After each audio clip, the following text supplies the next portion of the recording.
mèo luôn nhưng mà nhầm mèo luôn bằng ba lắm mới như leo mèo luôn mới như leo mua đâu nhí xin chàng thôi mà nhí khi bay món dùng nào đó mèo luôn đó nhí khi bay món dùng mèo tầm ba lắm rồi như leo rồi như leo mèo luôn nhí kita nhắn rồi như leo nhí kita đem mèo luôn đó món dùng như món dùng như thế nào nhí khi bay món dùng có gì xia mèo luôn đó nhí anh to cho thủy mèo luôn nhí to thủy mèo luôn ngắn rồi như leo mèo luôn你家乡下白乡下冇种树你是讲新疆生的。树咧，多数都係種冇講咧，冇炸河先苗龍，你冇炸河先冇講咧樹江生的，你冇炸河先，你做很多水苗龍咧，咧你做很多水你冇講炸河先冇燒先行神咧，你計個炸白船咧個，咧你顧海花借顧海肉冇借顧海ngay顧在把幫身，你不平你炸講。chỉ bật hàng ta xì thét chuyện như này lưới shit mèo luôn như khai đi bài không đấy như đánh gì lăng mèo luôn đó như một anh bèo đó kita đó ở như cho cầm xuôi một anh coi mèo luôn như khai đồ không được đánh gì lăng mèo luôn đó như khai đồ không như đánh gì lăng mèo luôn như khai không như khai không được đánh gì lăng mèo luôn như khai không lá như đánh gì lăng mèo luôn anh còn nhớ sao cái gì cái ơi siêu xí màu đó cái siêu sim đeo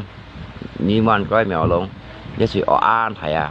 như phẩm thân theo phẩm ăn to vào mèo luôn đó mèo luôn ấy như phẩm thân theo phẩm ăn to là cho chị cho ăn to là nhớ hiông sầu sòng tàu mò họ mèo luôn nhớ phải bay anh định về mèo luôn nha nhá bay ra nhà tàu mò họ là mèo luôn như một quỷ bay leo làm ba lạng mây như leo mèo luôn làm ba lạng mây nha như thằng trên làm ba lạng mây như leo như mù chọn tốt chữ mèo luôn đó như mù chọn tốt chữ ấy ra không đó nhưng mà nhầm đâu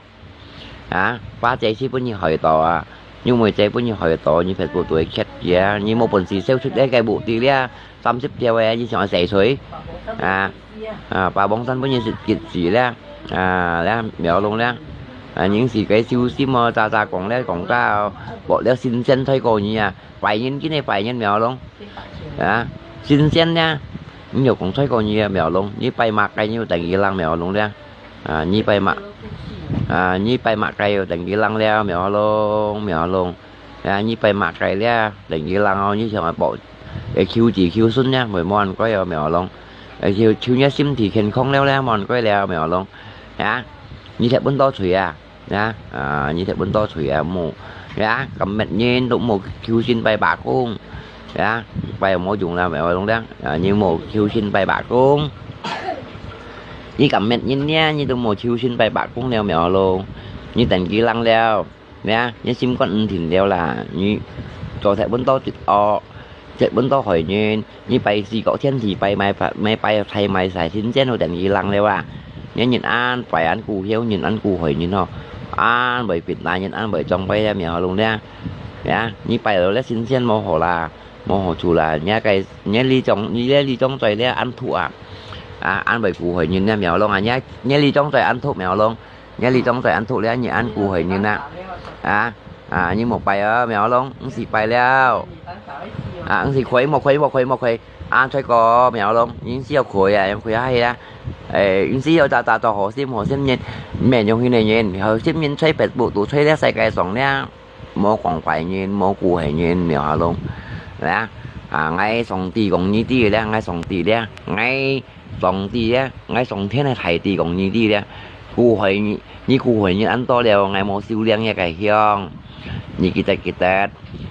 ngay sòng thế thầy tì đấy còn như tì ngày một siêu liên nha cái hiong ngày một siêu liên nha cái chuyện ngay bốn như cho tại những lời họ cho nhìn tụi mày như bè nhau hỏi nhìn như một cái khu cái bài lèo như một cái khu cái bài lèo như bài ở đi bà hiong bài đồ mò hỏi đó những gì đi bài lẽ thiên thì mô chỗ trên miền lèo như chỗ tại những chỗ ăn khu hỏi như nào mèo luôn thiên thì mô chỗ trên miền lèo đấy như dạng một siêu cái khu cái bài thiên thì mô chỗ trên miền lèo mèo luôn ơi thiên thì mô chỗ trên miền như siêu nhầm đeo như ăn to thủy như chỗ ăn to hỏi như này đó như lùng ly máy nhìn sạch nhìn theo rồi đó bộ nhân sĩ đấy vậy còn những trà xì đó cả bật phiền là liền như sẻ chuối như hỏi ba tê á chẳng ai tiêu xóa xong thâu ra như hỏi em họ luôn ho như những xí dầu đây khủy bài tổ hồ xí mà tặng cái lăng này những xí dầu nhau nữa ta nhà mơ gì xí nhà anh hỏi nhìn nhá tặng cái lăng mèo luôn như khu anh tấp khủy đồ anh tấp nhá tặng cái lăng leo tặng cái lăng leo mèo luôn như tặng cái lăng như khi con áp men liều suy như kita đó mèo luôn nha tông thô chi chè nó như còn áp pen nhá lưới để gì khủy bài thì nó phèn thung ó phèn thì nó chít ọ leo một khủy bài tặng cái lăng này ha sòng trên mồ nha mồ chụp dinh nhá nhau như nào mồ chụp dinh nhá cái siêu liang chào sòng trên nha sòng trên mồ chụp dinh nhá cái siêu liang mồ chụp gì nhá cái gì đang sòng trên nhá khổ nè là ở liang nhá cái chín hiông mèo luôn nè như vậy khai ship bả hiông nó tặng cái lăng nhá nhau như nào như ăn phải lên như cụ hỏi như ăn to đều khiên hòn nào pan nào cái khiên hòn là vì pan nào cái tiền tàu leo xong thế chụp dính nhá chụp xíu nhá cái chín hiông như tôi như ăn bảy hỏi như là mèo luôn xong thế nhá chụp xíu nhá cái chín hiông là giờ đi như thành gì lăng nè mèo luôn nha như kita đó chỉ có quỳ bài ăn nhân bồng như tôi nha giờ đi như kita đó mèo luôn ha chỉ có quỳ bài leo ngay cho con nó như ăn tiểu đi ăn tiểu đi ra như dịch bả bậy sen bậy bơi sim con kèo thu chỉ là lúc chiều những ta cùng gì vượt gì đó li gai giờ đi như mẹ tấn xa vậy còn anh trâu cũng nhớ cái sim thì ho như vậy muốn siêu cái khuya bài muốn siêu khuya mua khuya mua ta cho họ leo siêu sim hăng thành leo hăng họ leo mua ta leo mèo luôn như cụ hồi như anh to leo sòng trên mô trụ nhé sòng trên em nhiều trâu cụ như leo sòng trên thầy thì leo mô trâu cụ bảy như nè cụ hồi như nè sòng trên thầy thì leo trâu cụ leo thùng cụ nhìn keo nhìn họ sim nhìn mười năm mươi nhìn mười bằng một nhìn mười lo lụ nhìn chưa nhóm chưa họ leo mèo luôn đây kita đấy tôi nhìn siêu anh phải leo mèo luôn đấy như kita như ngầm anh tốt tôi tặng gì lăng như ngầm bạc hải ra tặng gì lăng như ngầm như ship hải ra tặng gì lăng như ngầm xám hải ra tặng gì lăng như ngầm ship hà kiều hải ra tặng gì lăng như ngầm ship bạch hải ra tặng gì lăng như bên nhầm dịch bạc lên bạch hải ra tặng gì lăng mèo luôn đấy như tặng gì lăng leo họ đó kita đó mèo luôn như ứng sinh ngầm anh tốt leo như họ chọn nhá bộ nào để xong tì mua siêu liang nhá cái chín hiang như ăn khen cụ hỏi như nào mèo luôn nè còn tìm mua lén nha chín hiang ho đã như còn tìm mua lén nha chín hiang các hai chung ấy bao nhiêu mà theo á các hai chung này bao nhiêu mới chẳng cái trả nhé phổ sau xỉu mới ngáp phát xỉ đây đi như vậy tìm số làm mèo luôn ôi như phổ sau xỉu mới men như này phát các hai chung này nha như một cái ta hồ sim ta hồ ta không ta tiếc rồi ha